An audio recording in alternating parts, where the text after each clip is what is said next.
चलो ठीक है, बोलो। Sir, on 1st April 2012, Bangalore Silk Limited purchased a machinery for 20 lakh.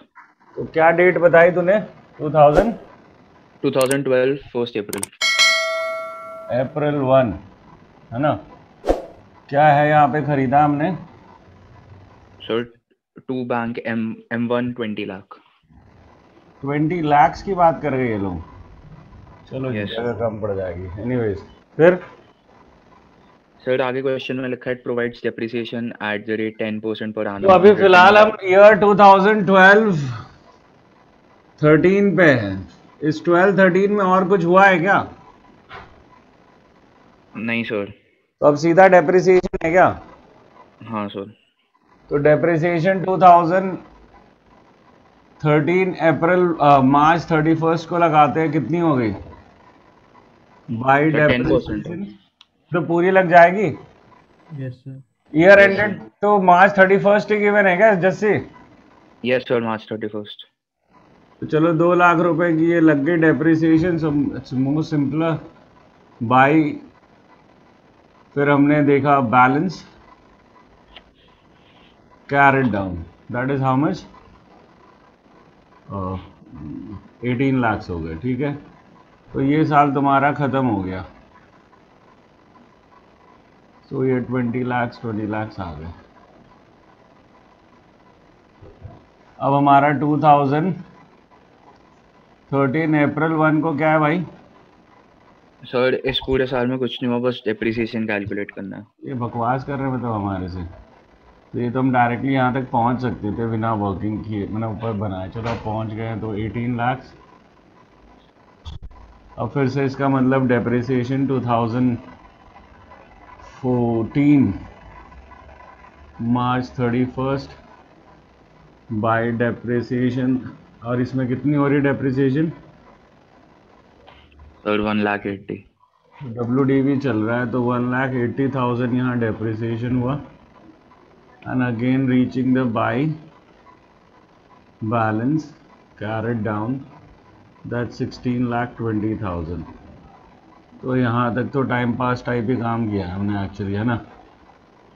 तो 16,20,000, ओहो that's 18 only and 18 lakhs. So now we reach 2014 April 1, that is 2 balance brought down and that's 1620. अब इसमें क्या हुआ है? सर आगे क्वेश्चन में on 1st July 2014 a part of machinery purchased on 1st April 2012 for 4 lakh was sold for 3,20,000। ठीक है, फिर तो इसका क्या करें? सर पहले 1st जुलाई तक का हमें डेप्रिशिएट करना पड़ेगा। जैसे 1 जुलाई तक का हमें यहाँ डेप्रिशिएट करना है, वो तो ठीक है। फिलहाल ये जो कह रहा है वो कह रहा है 20 लाख में से कितने की मशीन है ये? सर जो हम 4 लाख की बेची, 3,20,000 की। कितने की थी? सर 4 लाख की थी जो 3,20,000 में बेची। तो इसका मतलब होगा जो वर्किंग करोगे वो स्टार्टिंग से स्प्लिट होगी क्या? अब यहां दो तरीका है, WDV में हम लेटेस्ट वैल्यू से स्प्लिट कर सकते हैं।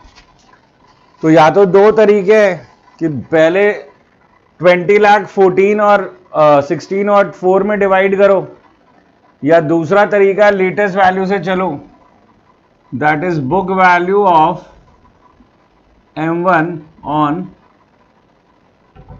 1st April 2014 is 16,20,000। अब इसको या तो डायरेक्टली डिवाइड करना है, तो कैसे डिवाइड करोगे?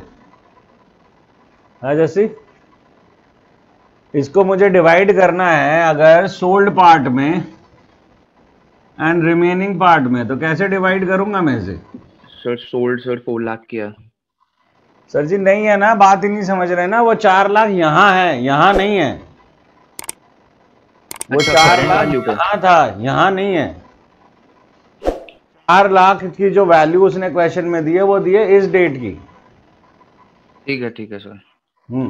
सर यहाँ पे होगा फिर 3,24,000। ये कैसे निकाला तूने? अरे how did you get this यार, हमें भी तो समझा दे कि इसका जो सोल्ड पार्ट है, जो ये कह रहा है कि 4 लाख की वो स्टार्टिंग वाली मशीन हम बेच रहे हैं, उसकी ये वैल्यू कैसे निकाली 324 तूने? सर 324 से और कम है सर, 3 महीने का और चार्ज करना है सर। इसमें है कि सर 4 लाख पे सबसे पहले 10% लगाएंगे।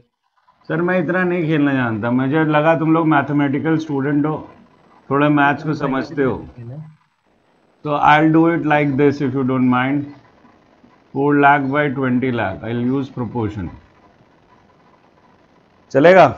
आई will use 16,20,000 into 4/20, basically 4 lakh by 20,000, क्योंकि इसका कॉम्पोजिशन जो यहाँ पे था वही कॉम्पोजिशन। इसमें क्वेश्चन में नया क्या है, इसमें 1/3 2/3 आपको बोल के नहीं बोला है। आप चाहो तो यहाँ से 4/20 करके इसको 4/20 कर लो, तो ये कितना हो गया 1/5 आप इसको कह सकते हो। समझ में आ गई बात? अगर आप इसको थोड़ा समझना चाहो तो sold is how much, that sold is 1/5। ये समझ में आती है बात? क्योंकि 4 लाख में से 20 लाख में से 4 लाख का सेल कर रहे हो, तो 1/5 पोर्शन सेल कर रहे हो और तुम्हारा 4/5 पोर्शन रिमेनिंग है। ये दूसरा कंक्लूजन है जिससे मैं जा सकता था, क्योंकि इसमें फ्रैक्शन निकाल के नहीं दिया, आपको फिगर्स दिया, और इसका फ्रैक्शन एक बार निकाल लिया तो रिमेनिंग भी निकाल लूंगा। तो ये मेन स्टोरी थी इसमें, जिसमें आपको एक लमसम अमाउंट दी हुई थी, जिसमें फ्रैक्शन नहीं दिए हुए। ठीक है, चले आगे। तो आगे अभी वैल्यूज भी तो तुम ही लोग बताओगे, सारा काम करवा लो यार मेरे से। 3,24,000। अच्छा, मतलब जस्सी सही चल रहा था, ये कह रहा तुम? यस सर, अभी डेप्रिसिएशन चार्ज नहीं किया, लेकिन वो बाद की काट लेंगे यार, अभी तो यहाँ की मौज काट ले। एक 12,96,000। 12,96,000। अब चूंकि आप लेटेस्ट वैल्यू से स्टार्ट करते हो, split in case of WDV, SLM में हम स्टार्टिंग से चलते हैं, मतलब SLM में हम स्प्लिट करते हैं स्टार्टिंग से 4 लाख 20 लाख और पूरा काम करते हैं, बट WDV में ये जरूरत नहीं है हमें, क्योंकि जो डेप्रिसिएशन लगनी है वो इन्हीं वैल्यूज पे लगनी है अब हमारी WDV में। इनफैक्ट हम स्टार्टिंग से चले तो हमारे लिए मेहनत ज्यादा है। अब हमारे को सेल किया हमने कब जैसे 2014 जुलाई। यस सर, जुलाई 1। हाँ सर, जुलाई 1। तो बाय बैंक कितने का बेचा है? सर 3,20,000। तो 320 का बेचा है, तो अब हम लेस डेप्रिसिएशन इस साल के 3 महीने की कर सकते हैं। तो कितना हो गया डेप्रिसिएशन? माइनस होगा। That is, this would be on 3,24,000 into 10% into 3/12। ठीक है, तो y 48,100 क्या? बोलो यार, कोई तो सेकंड करवाओ। सर 8100। वही कहा मैंने गलत थोड़ी कहा यार, कैसी बातें करता है जिससे। तो 13 - 8 is 5, 1 and 3। This is what? This is book value as on the date of sale, that is 1/7/2014, and you sold it for what? You sold it for 3,24,000, so you have a profit। Profit कितने का हो गया? 20,000 था, 3,20,000। Sorry, 3,20,000। फिर 4,100 का profit. सो 4,100 का profit हो गया। समझ में आ रही है बात?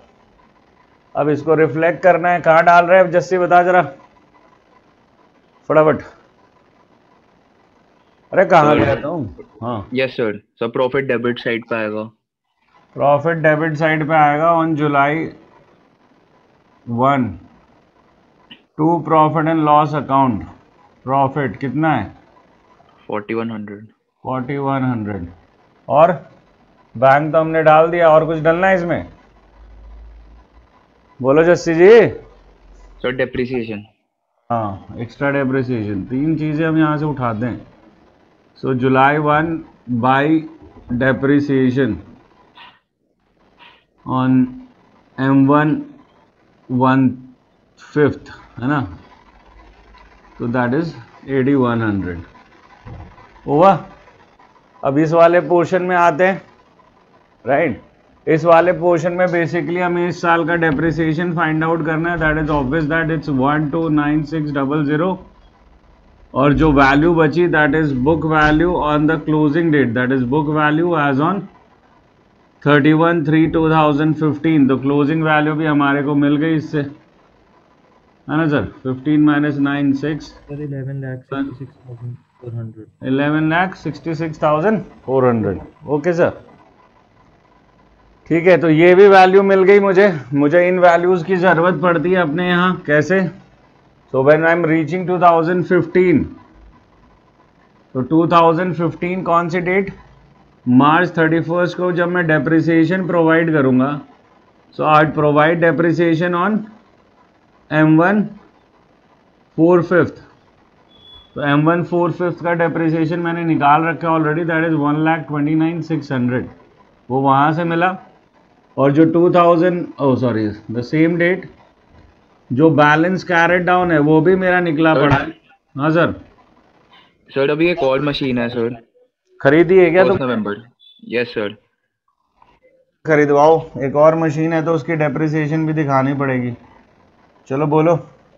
तो 1 नवंबर को 4,80,000 की। तो एक और मशीन हमने खरीदी है, कौन सी डेट बता रहे हो सर? 2014। यस सर, 1 नवंबर। नवंबर 1 कितने की खरीदी है? 4,80,000। 4,80,000। इसको हम कर देते हैं M2। तो M2 पे भी लगेगी डेप्रिसिएशन, है ना। तो M2 पे कितने की डेप्रिसिएशन लग रही है? नवंबर 1 है ना, तो 5 महीने की डेप्रिसिएशन लग रही है, दैट इज 4,80,000 इंटू 10/100 इंटू 5/12। जैसे साहब निकलता है क्या कुछ? हाँ यस सर, 20,000। 20,000 ये इनकी डेप्रिसिएशन होगी। ठीक है, हिसाब से अंदर दिखाना चाहिए था, चलो थोड़ी सी मिसमैनेजमेंट है। एनीवेज, अब हमारे को 2015 मार्च को जो आना है वहाँ पे लिखेंगे बाई बैलेंस कैरेट डाउन, और M1 M2, M1 2/5 की बात कर रहे हैं, सॉरी 4/5 की बात कर रहे हैं हम, एंड M2 जो अभी लेटेस्ट आई है। M1 4/5 की वैल्यू वहाँ पे है हमारे पास, दैट इज 11,66,400। M2 की जो वैल्यू है दैट इज 480 - 20,000, दैट इज 4,60,000। और इसके बाद तुम्हें ये चेक करना है कि टोटल इक्वल है कि नहीं, और बहुत इंपॉर्टेंट है ये बात। ठीक है, नॉर्मली ये सही होना चाहिए, मैच होना चाहिए। तो होपफुली कहानी समझ में आई। इस पूरे क्वेश्चन को करने का मकसद ये था सिर्फ कि when the fraction is not given to you, जो कि ये क्वेश्चन हमारी बुक में कहीं नहीं है, राइट। तो इसको हम थोड़ा सा डील करना मतलब कर ही लिया। तो लेट्स मूव फॉरवर्ड।